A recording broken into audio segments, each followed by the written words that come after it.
at 13 years old, I woke up one morning and I went in there to ask my aunt whether or not I could make breakfast that morning, because we always had to ask before we did anything. Try to wake her up, she wouldn't wake up. Come to find out, she was passed away. It took me, several hours to realize that.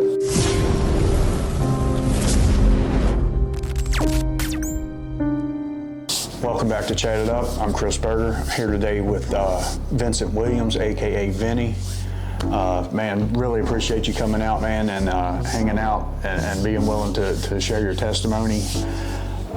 I can tell by just what little bit we've gone over, sitting here getting ready and getting to know each other, that it's going to be a good one. So I'll kind of hand it off to you, man. Let you introduce yourself. And Yes, sir. Thank you, Chris, man, for letting me be here. My name is Vincent Williams. I'm 33 years old. Just like a lot of people out there, I'll just run right into it. I've kind of had a hard upbringing. My mother and father left me and my brother when we were very young. I was 4, he was 3.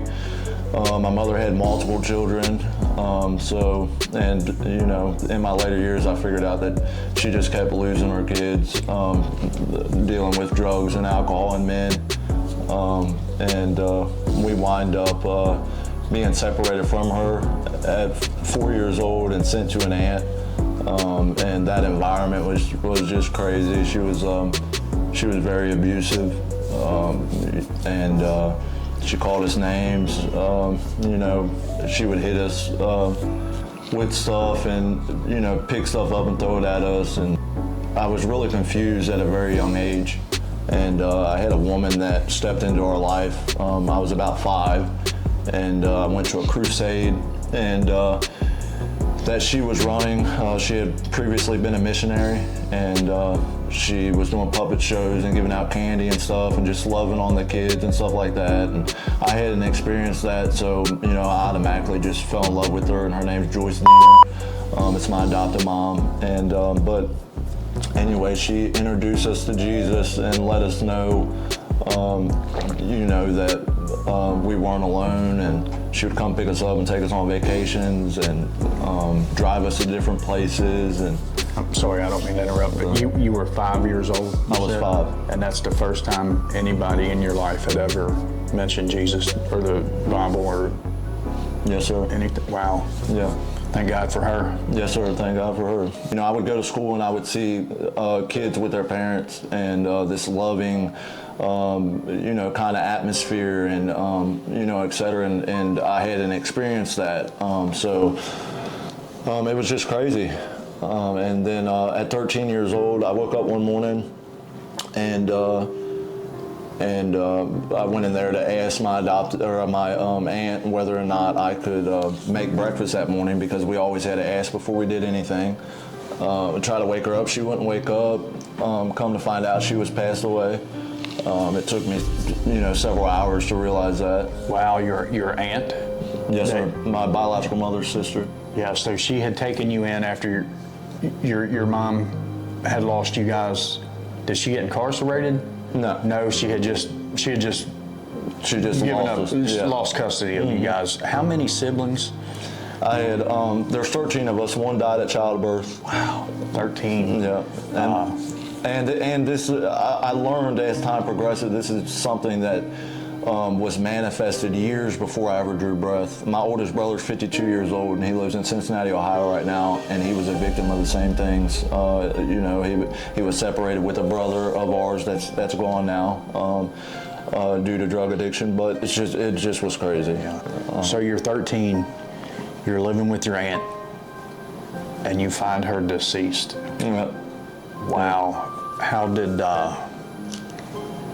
I'm sorry that happened to you, brother. I know that was a tough one. How long did you say it took you to figure out that she was Several hours. Really? Several hours. I was in a place like, I told some friends before I came here today, because it's just so hard to go back into it all. Like me and Chris were talking about, I have forgiven a lot of people that were involved in that. And in order to grow, I feel like you have to. and that's a process. Definitely agree. So I told several buddies of mine last night. I'm like, in order to tell the testimony, you have to relive it, and it was just a horrible place. And when after that time, during this time, while I'm waiting to figure out, well, maybe she's gone, maybe she's not, I'm back and forth between my brother, and at the time he was 11 years old. And, him and my aunt, he was abused as well, but they were closer than me and her was. So he was just going through it, man. I mean, he was crying and, asking me a bunch of questions. And basically what I'm getting at with all this is that there was a weight on me that should have never been on me at that age. Absolutely, never. Well, for one, the abuse, and you said there was verbal abuse, physical abuse. Was there in every form of the word abuse? Right. So we don't have to go any further with that one. Absolutely, man. Such a weight that you should have never been born to bear. But I mean, you made it through it. Yes, Praise sir. God for that. By the grace of God, yeah. So, and your aunt, just to give some clarity, you said you've later found out that she had actually asphyxiated. She had choked on something. Yes, sir. Yeah. The night before, my job inside of that household was to give her medicine. Yeah. And it was also to pretty much anything that she needed. I was called the N-word daily. Wow. Yeah. You said you're biracial. You're mixed. Yeah. And black and white. Yeah. Right. And wow. And she, my aunt, being my biological mother's sister, she completely disagreed with my mother being married to my father and all of that. So, but anyway, going back to your question, the night before she yelled for me like she often had done, and she wanted me to go downstairs and to get her a chicken sandwich, which was dinner the night prior. And so I got her a chicken sandwich on a plate. I made her a cup of iced tea, and I took it upstairs to her. And then, like I'm saying, the next morning, I find out that she's passed, and then later on that she asphyxiated. So years went by that I blamed myself. That it was my fault that she had passed away. It was my fault that me and my brother was going through the things that we were going through, and so on and so forth. So I carried that for a long time. Well, I hope that you finally let that go, brother. Yes, sir. I mean, that in no way, shape, or form was ever by your doing.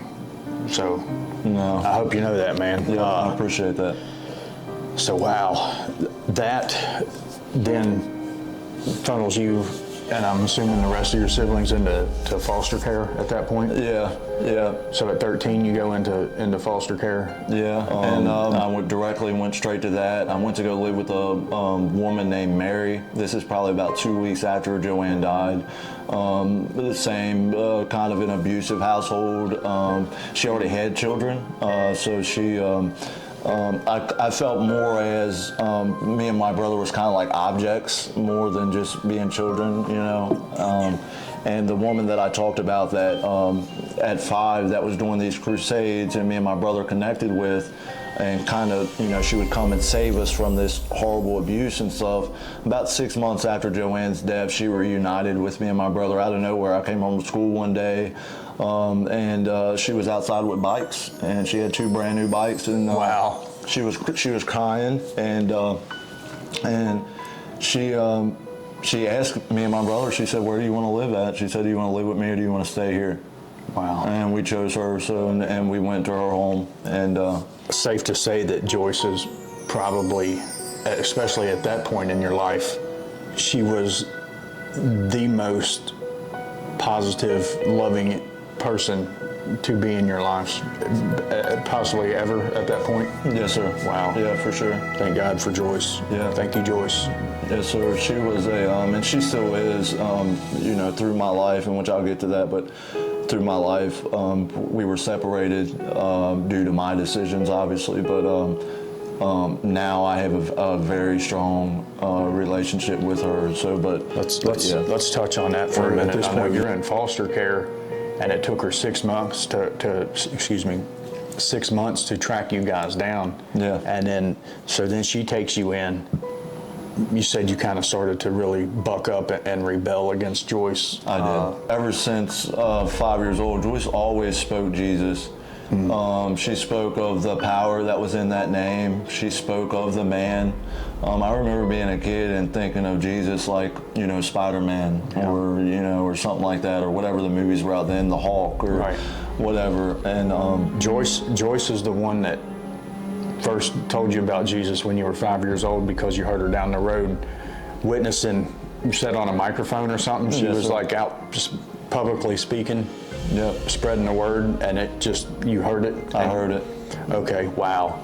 Yeah. So then, and it was kind of like, I remember sitting at Joanne's house as well, like through these things that Joyce would tell us about Jesus. And during that time, I remember calling on him, and what I mean by that is as a child, I remember questioning myself things that, per se, maybe someone significantly older than me would question. My concern wasn't about me.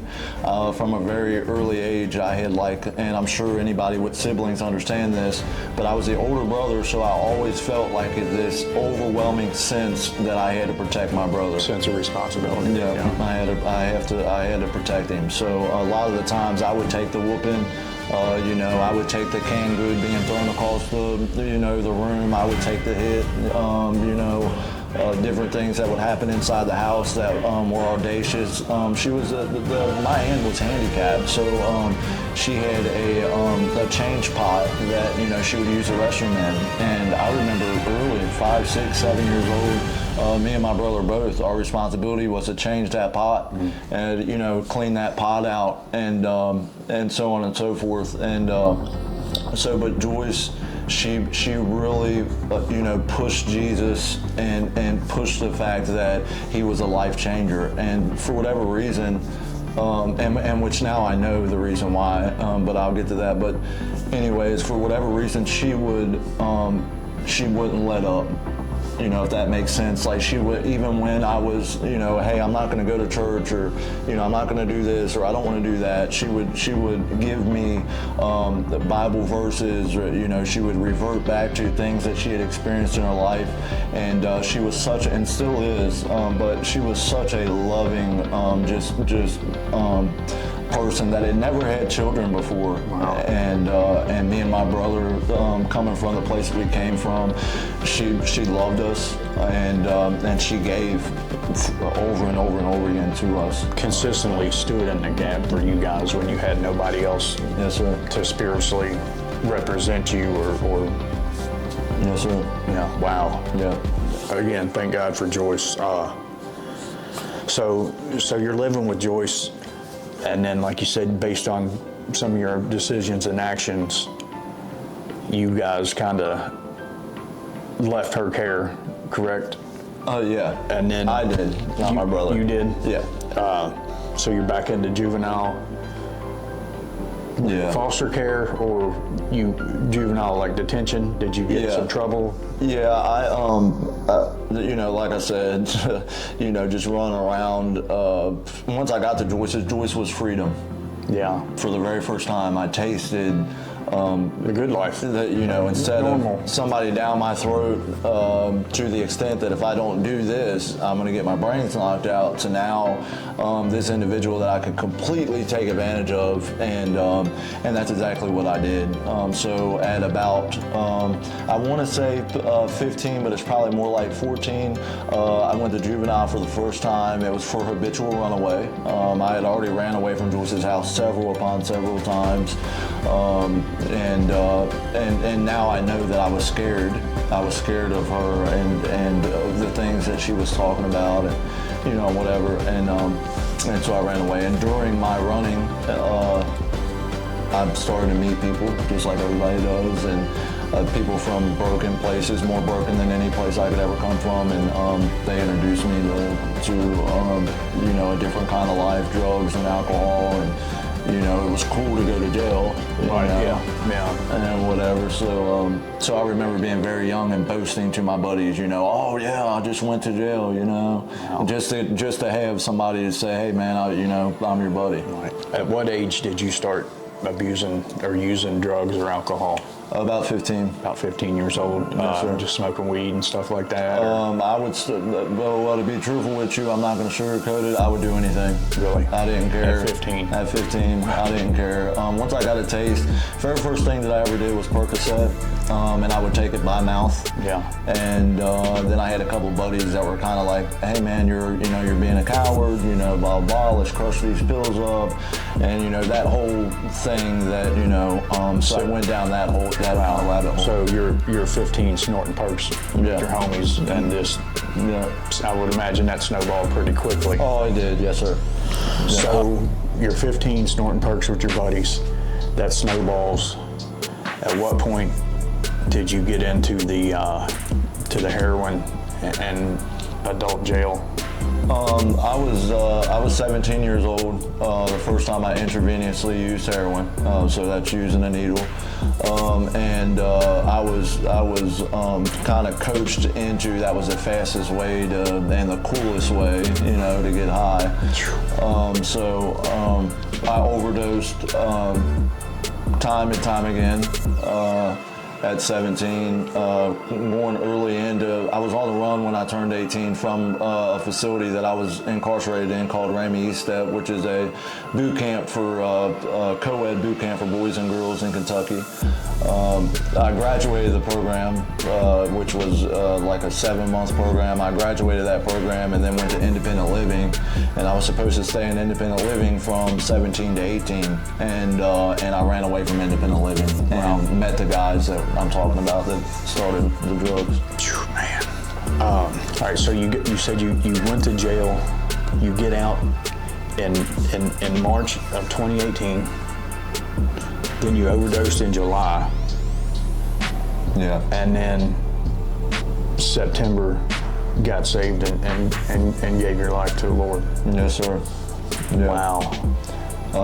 It was crazy. Tell me about that ride, because now we're starting to come back uphill there. Like you started off pretty rough, man. You had a rough shake from the get-go. Yeah. But it didn't get no better. And I want to touch back on Joyce.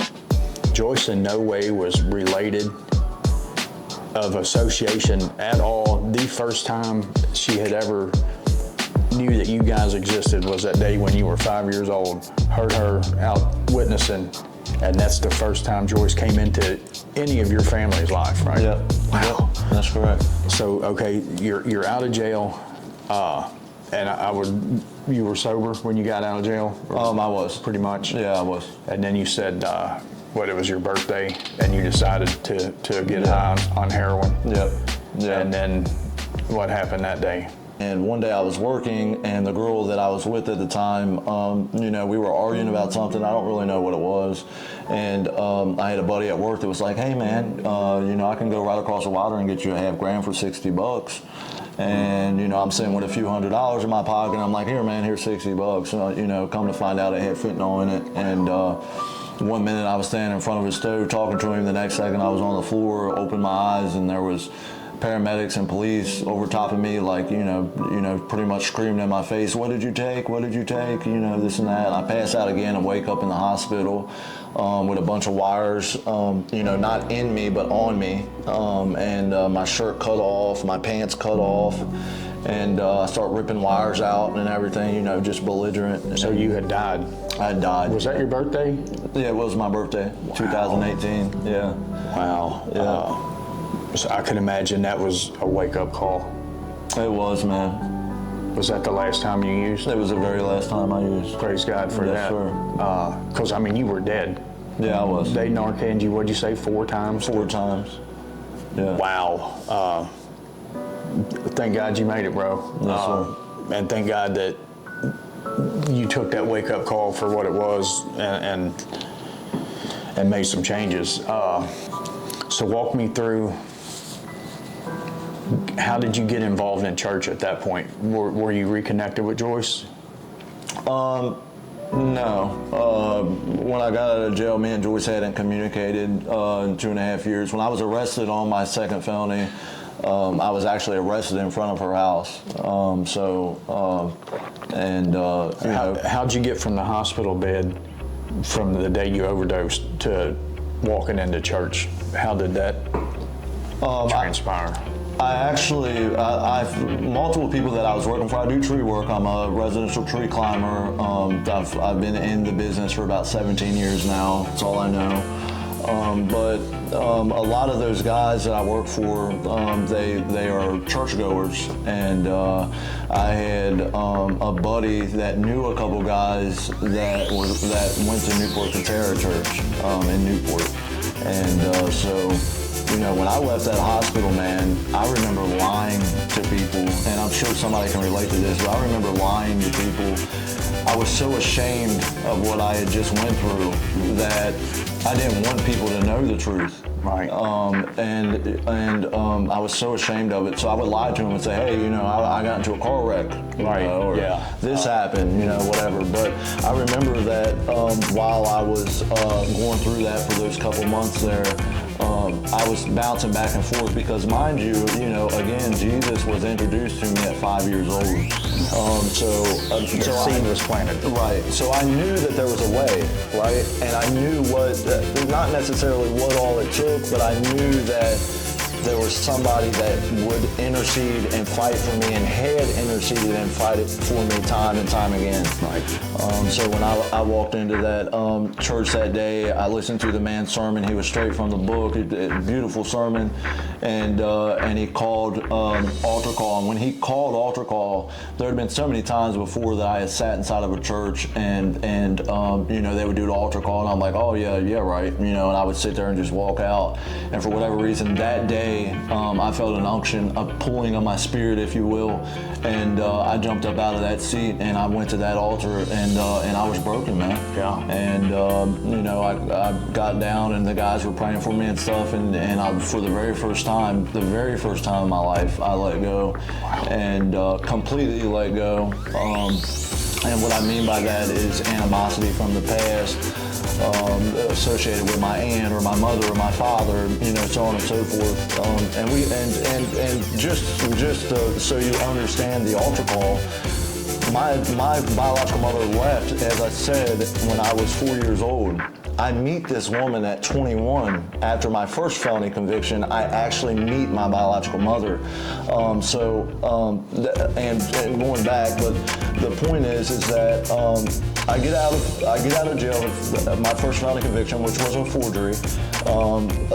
I do 3 months. I get out on parole, and when I get out, Joyce gives me the opportunity. She's like, "Hey, you can live in the basement. You can work. You can do what you got to do to kind of, whatever." And I was searching on MySpace at the time. Yeah, MySpace. Yeah, and I was looking up. I knew one of my brother's names, and his name was Lorenz Simpson. And so I started looking and looking and looking. I never found anybody. I had done this for years, and just so happened, man, one morning I woke up and there was a text message on my phone, and it was my brother. Wow. And his message to me was your aunt's name Joanne Day, and that's the woman that abused me? And I said yes, and I knew right then that he was my brother. And I immediately called him, got on the phone with him and stuff, and he was like, he really slowed me way down from the excitement that I had from, oh man, I'm meeting somebody, a part of my family, outside of the only brother that I knew at the time. And he's like, dude, I know that you think you're the first person that's came back to try to find mom, but you're not the first person, and this has happened time and time again, so let me walk you through it. And he pretty much just walked me through the way that our mother was. She was an addict. My brother was trying to put me in the mind frame of what it was going to be like to meet my mom. Mm-hmm. And so he gave me the phone number that same night and said, you're more than welcome to call her. And I called her. How'd that go? She got on the phone with me and she said, I'll never forget it till the day I die. She said, Vincent, she said, I know you have a lot of questions, and she said, I'm not answering one of them. Really? And that really, put it in perspective to me. So after that, I had to really push to even be involved inside of her life. And at the time, I was an addict as well, so we hit it off great. Yeah. You know, I got to meet up with her, and I got to see her life. My mom was 64 years old, and she was living in a hotel on Coleraine Avenue. Wow, man. And I kept, you know, the first day that I walked in there, and I saw her for the very first time laying in that bed. And for whatever reason, man, it reminded me of her sister, the way that the one that abused me. And I remember sitting down on the edge of that bed, and I put my arm across her, and I said, you know, Mom, you know, and I never even got to utter those words. Wow. But I said, you know, Mom, you know, I love you. And I don't know what exactly is going on with you, what's not going on with you, but I accept you exactly how you are. Wow, man. And like I said, we started hitting it off with the drugs and just kind of swapping drugs back and forth and building our relationship like that. Wow. Man, that's just powerful. And man, I appreciate you being willing to go there. I know that it's got to be extremely difficult, man, and I'm sorry that that stuff happened to you. You took that altar call. I can imagine that you're at the altar. I would say if it's anything like stuff that I've witnessed, you were probably surrounded and probably had hands laid on you. Yes, sir. How did that feel, man? Can you explain that feeling of like you've been convicted, sitting there in that church pew, something spoke to you and got you to get up out of your seat, hit that altar call, and just give it to God, and just how did that feel, man? I didn't feel worthy, Chris. I didn't feel worthy. I didn't think that I deserved it. You know, every other time that I had ever heard about Jesus, I never thought that, you know, I'm gonna feel this or I'm gonna have a direct relationship with him. But that, like I said, when I had that unction, kind of that pulling of the Spirit to go to that altar, man, all of that was gone. I'm not gonna sit here and tell you that I thought about you know, this and that and etc. I was focused on him, man. I went, for the first time in my life, I wanted to truly grab a hold of him and to take off. And I knew that the first step was me letting go. And you know, that altar call, obviously that's your first step, but there's so many different breaking points in the wall. Yes. But yeah, I was so focused, man. I was really, to be honest with you, when I left there that day, I was so overwhelmed. I truly felt changed, you know, and I wanted to implement those things inside of my life. Yeah. So I immediately went home. I started throwing stuff out of the refrigerator. I'm sure other people do that as well. I started throwing stuff out of the refrigerator. As time progressed, I started cutting off, you know, certain friends. Not that I was cutting them off, but I just wasn't spending the time with them. I've learned something over the course of my life, and especially like being in the streets, and I had that loyalty mentality of, you know, ride or die, and it's like it took me a really long time, but I've come to the conclusion that it's okay to outgrow people because they cannot keep up with your progression, and you can still love them, but it's got to be from over here. Like, it's okay for you to go on about your life and step into the next chapter, man. And I mean, who knows? Maybe one day they'll get right, and y'all can, you know what I mean? You can water them and feed them, but it's definitely okay to break ties with people that don't align with your future. So how would you, and I know this is really hard to ball this up into a blanket statement, but how did that decision that day to accept Jesus, how has that impacted your life, your family's life? Oh man, it's been overwhelming, man. It's been so amazing. I've learned that the more that I trust in him, you know, all these things have came. I mean, I've never been in, like I said, I've done tree work for many, many years, but I've never been in the ability to be able to advance in my work My relationship with my children, I have 10 of them, 8 of them are at the house now, but you deserve a medal for that, bro. Wow. But I think the kids really have my relationship with God and then the kids. It's just really it's made me focused, and I think the selfish kind of desires that I normally would have. I steer away from that. So like when I go to make decisions, I make decisions. If it doesn't align with God and it doesn't align with what's going on with my family, I try my best to stay away from it. And I've learned by doing that, I'm able to, like you were talking about earlier, I'm able to plant seeds and then to go back to that seed 3 or 4 or 5 years later and to physically look at it and say, oh, okay, we're consistently growing. Right. So yeah, just letting go and trusting. I can imagine. Well, even with being willing to share your testimony, man, there's a great deal of freedom that comes along with that. Yes, when you can go back and I had some childhood sexual abuse happen, and I recently, like that was the first episode of this, is I touched on that. Up until that point, there were only 3 or 4 people that knew about it.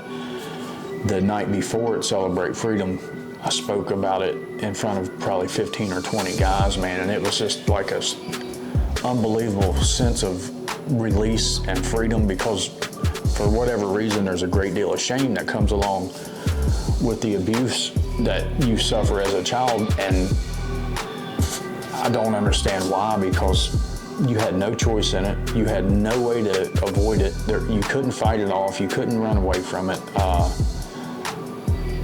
But to let that shame go and to lay that down, I mean, that's what Jesus came for, man. He came to take away our sin, our shame, Amen. Our pain, all that, man, and to be able to break the chain of that and to step into that freedom, man, that's like when real growth starts to really happen. I feel like, Yes, you agree? Yes, sir. Just like, it's almost like you shed a skin or something, like just the weight's gone and like there's nothing else to be scared of, because like this is who I am. Right.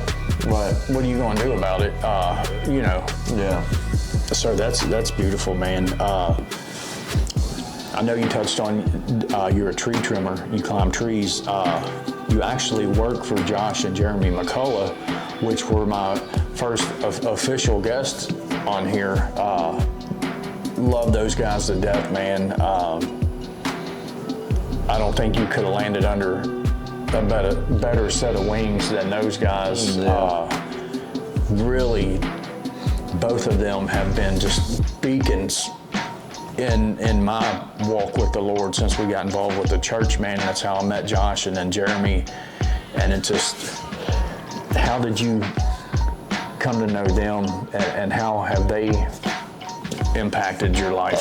I was doing a job. Jeremy and Josh were working right next door, and a tree job, yeah. And I was at the other house right next door to them, and I was working out of a lift. And during that time, I don't know if you guys can see it, but I cut my thumb here along that scar with a trim saw, and so obviously my thumb was hanging off, and whatever. I mean, I thought, put some tape on it. Yeah, I thought, but I go to the hospital, and they give me some deep stitches and then close it, and then I try to go back to work, and Josh and Jeremy are like, "Hey, dude, you're not going back to work, man. You're crazy." Right. Yeah. And but those boys, the guy I was working for at the time, he never called and checked on me. Never called and checked on me. But Jeremy and Josh, they would call and they would check on me. They're the competition working next door, basically. Correct. They're the ops. Yeah, correct. You cut your thumb off, and they're the only ones checking on me. Yeah. Typical Josh and Jeremy behavior, man.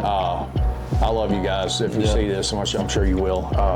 So then, how long after that did you get to work for them? The following spring, spring of 2019, and I stopped and actually talked to Jeremy. I kind of gave him the condensed version of my testimony, as fast as possible as I could, and just pretty much said, "Hey, man, can you trust me and give me a shot?" Yeah. And about a week later, he gave me a call, and I went out to work with him the first day, and then the next day they said, "Hey, man, you're coming on the crew." That's awesome, man. So just a quick recap.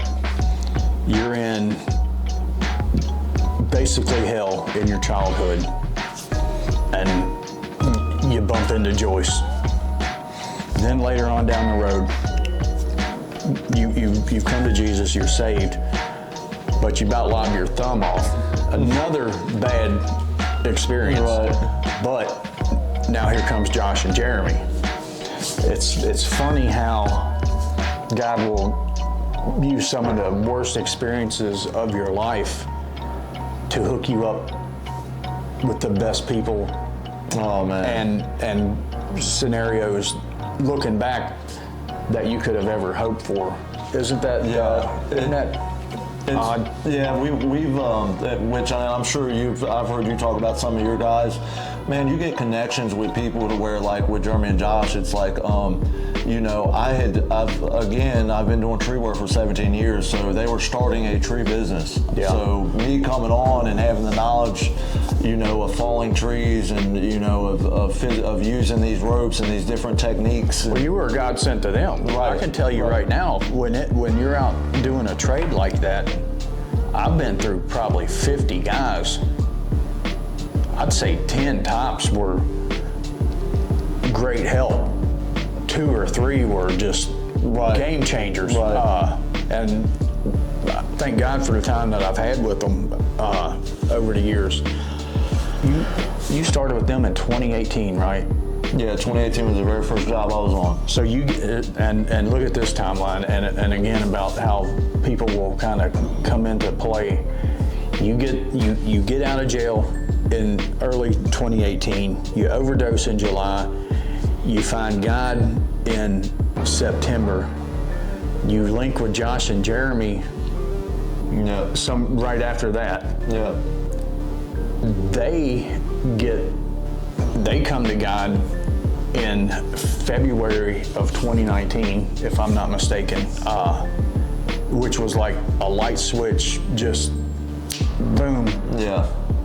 And then I accidentally managed to get sober in March of 2019. Wow. Since then, I've come to, I consider Josh and Jeremy like brothers, man, especially like brothers in Christ, and huge influence on my walk with God and my spirituality, and just, I don't know, I look up to them a great deal. And then, you know, they've had a big impact on you. Now here me and you set, and man, you really like opened up. I feel like I've known you forever already. And we spoke about this off camera. I oftentimes find myself just like looking around and seeing the tables that God has seated me at, and the people, places, and things and opportunities and stuff that He's put in my life. And to go back, man, when you're 15, snorting perks or banging boy at 17 with your homies, would you have ever in your life thought that the last 5 years or 6 years of your life could have ever been possible? No, man. No, I think that, and I know that you're familiar with this as well off of what you spoke on, but man, it's almost, the devil is a master at distractions. He's a master, a master at deception, and what happens is he gets inside of the heads of those kids, and I know it because I've heard the same things. He gets inside the heads, and he makes you truly believe that you're hopeless. Oh, yeah. Nothing's gonna change. This is a life that you have, and to touch on that really fast, I think it's critical. And just to understand the scope of the addiction, I remember that buddies of mine that would overdose and die and be brought back. That was the dope that we wanted. Oh yeah, that was a dope. Like, we didn't care that we were gonna possibly die. And it's funny that you mention that. Thank God, meth was my drug. Had it been opioids, I believe I would have been dead, just because I've got an extremely addictive personality. Plus, I got a little hustle to me, so I like to do a lot of drugs and they cost a lot of money. So my mindset was let's just sell drugs and then I can do mine for free, which if you happen to be pretty successful at that, that can be pretty dangerous because then all of a sudden you've got an unlimited supply. But I have heard time and time again, people say the exact same thing. That Johnny and Ricky overdosed and it's like, we need that plug because they got that fire. And it's like, wow, man, like what kind of evil? And this is like my Bible verse, and I know yours is Proverbs 4:12, and we'll get there. Mine is John 10:10, and it's the thief comes to kill, steal, and destroy. And this is Jesus talking, and he says, I have come to give you life and give it to the full. Bro, talk about killing, stealing, and destroying. To have somebody in a mental space that they're a slave to this thing, it's Russian roulette every time they pick it up. They wish for death every time they can't have it because you're just so dope sick. And that's the thing with like the heroin and the fentanyl. After a point, it's like you're not even getting really high. You're just getting not sick. And it's like such a hard thing to wrap your head around, especially if you've never had any type of addiction, especially like meth was bad enough. I cannot imagine.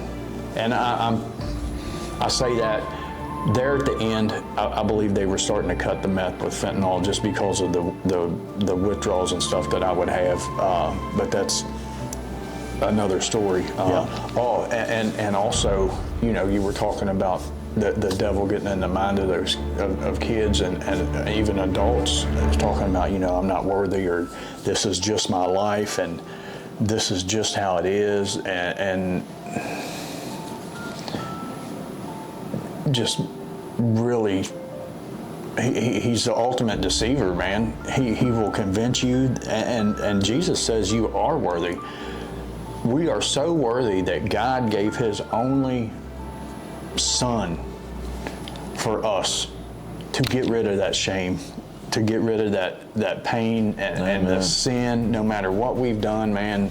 Like, it is never too late to just get right, and your life can change in a relatively short amount of time and take you to places that you would have, there's no way in the world if somebody would have told me in 2018 when I was looking like this, that we would be sitting here today talking about what we're talking about. And I thank God for the doors he's opened in my heart as well as out here in the world with the people that I've been blessed to come to know. Do you serve at church? I know you said that you're pretty involved. I know you go to the Challenge Ranch in Cincinnati. I love that place. Can't wait to get back up there. Yeah. I try my best to volunteer as much as I can. So I'm on the safety team at Seven Hills and then Highlands location, and then I also volunteer at the Challenge Ranch. And then just miscellaneous stuff. Like tomorrow morning, I'm going to the Lord's Gym, which is in Covington, and they're just going to be, you know, feeding the homeless and kind of feeding into them, loving on them, letting them know about Jesus, and so yeah. That's awesome, man. Just to have the opportunity to kind of to give back. I feel kind of selfish when I do stuff like that, man. It's because like the ranch, for example, I felt so filled up spiritually and emotionally when I left that place that I felt guilty. Like I went up there and like took from them, which I mean, they, not in a bad way, but it's just like, man, it fills that void. And speaking of voids, I mean, you had a huge hole, in your heart and soul, man, from just your childhood. So just, I have not. And I'm not saying there aren't people out there who just like to party, man, and they experiment and they love it and they get hooked. But I don't know that I've met anyone who has had a drug or alcohol problem that hadn't experienced some type of trauma, oftentimes childhood trauma. It's adverse childhood experiences, called ACEs. and I'll probably throw some symptoms or signs or side effects of those up on the screen. But first time I heard about them, I looked them up, man, and it's like I checked so many of the boxes. You know, it's drug use, criminal behavior, trouble to build or maintain healthy relationships, sexual promiscuity. I mean, the list just goes on and on and on, man. And we try to just drown that stuff with the drugs, and it just, it never, ever works, man. And today, the streets are playing for keeps, man. The fentanyl epidemic, it's crazy, is insane, man. The people, I mean, how many times do you think you've overdosed in your life? Oh, man, hundreds. Really? Hundreds, yeah. I have videos, man, that I've actually shared with Jeremy and Josh, of me just like, you know, after work, sitting in front of a toilet, just rocking back and forth, talking to myself. Folded. You know, my beard's growing out, my hair's like all mangy and stuff. I've got like some shirt on that I've been working out of for like the last 2 or 3 days. Right. And the reason for saying all that is that going back to what you were saying is that there's a deprivation that the devil knows of, right? This guy has been out here for so long. He's the power comes from the time that he's been here. So how does he get you? He manipulates your mind. He makes you believe that, hey man, you're not in rags, you know, because I'm in that state that, you know, I feel like $1 million. Yeah. You know, this is a Nike shirt. Yeah. So what? I've had it on for 6 days straight. Right, and you're literally dying. Yes, you know what man. I'm saying? But that's the gig. If he can kill you without you not, Go ahead. I'm sorry, without you, you know, giving any kind of resistance, he's going to kill you. He's going to fill your head full of this crap. He wanders the earth like a lion, seeking who he can devour. Whatever the verse is, I'm not 100% sure, but I will try to find the video and put it in here. But he said the devil is so cunning that he's not going to just bring you a chain and be like, hey, I've got this chain, let's put it on, because we're too smart for that. What he does instead, he brings you a link. And he's like, hey, I got this link for you. And he forces us to build our own chain. And you talk about the psychosis and stuff, man, with the meth, like, oh man, there was times that like so just strung out and like geeked out, and the psychosis of like, you know, the shadow people, and there's somebody out there and they're chasing me, and like, bro, I've seen guys destroy their own phones because they think they're bugged, and it's like, bro, you ain't even doing nothing. Like you stole some copper to buy a 20, like, you know what I mean? Yeah, you just ain't been to bed for a month, and right. Ain't nobody after you. Maybe the guy that stopped your copper you stole, but but man, just that psychosis, that's an evil spirit, man. It is. And it's the devil. There is warfare out here that most people, and I'm not saying this to scare anybody either. I'm just saying this because in this moment I believe it's critical that there's warfare out here, that the tools that you need in order to fight that battle, you cannot fight it alone. And what happens is in our flesh, and just like you were talking about, we truly feel like, hey dude, all I'm doing is doing meth. All I'm doing is doing heroin. I mean, it's not that big of a deal. Yeah. But that's what he wants you to believe. Yeah. And what I'm saying is that when you give your life to God, that it is a consistent and what I love to hear about, and which you hear it less and less, is that it's a personal relationship with God. It's a personal relationship, and that personal relationship, He will protect you from these different attacks. Whatever it would be, the devil's tricks per se, and from it you'd be able to draw power. And in my own life, the way that I can show and clarify that is through my experiences. And since giving my life to Christ, I'm not saying that it's been easy and everything's been great. It has been hard at times. size, but the gist of it is that you're not afraid to speak his name. You're not afraid to speak on the relationship, and you're not afraid to dig into that word. And I think that one of the biggest things is prayer. So unfortunately right there is where the SD cards filled up and the camera shut down, and it cut our time short. Vinny, man, I really want to thank you for coming on, for sharing your story, for really getting in the deep end with me, brother, and being vulnerable, and going back to some childhood stuff that I know is extremely difficult to recall. Thanks again. I would like to read Vinny's favorite Bible verse because we didn't get to do it. It's Proverbs 4:12. It says, "When you walk, your steps will not be hampered, and when you run, you will not stumble." It's a good one, and I think it's very, very fitting for you, Vinny, because you are running, bro, killing it. I told you when you were here, it would seem that you had every reason in the world to be bitter, to leave this world worse off than when you found it, to hurt people, and you are just the opposite, man. You're just, your light shines bright, even though we just met, man. These dogs got to chime in. The lighting out here is perfect. That's why I'm out here and not in the house. I didn't want to have to set up lights just to pop off a little 2-minute clip. If y'all would like to see some more from Vinny, get in the comments, let me know.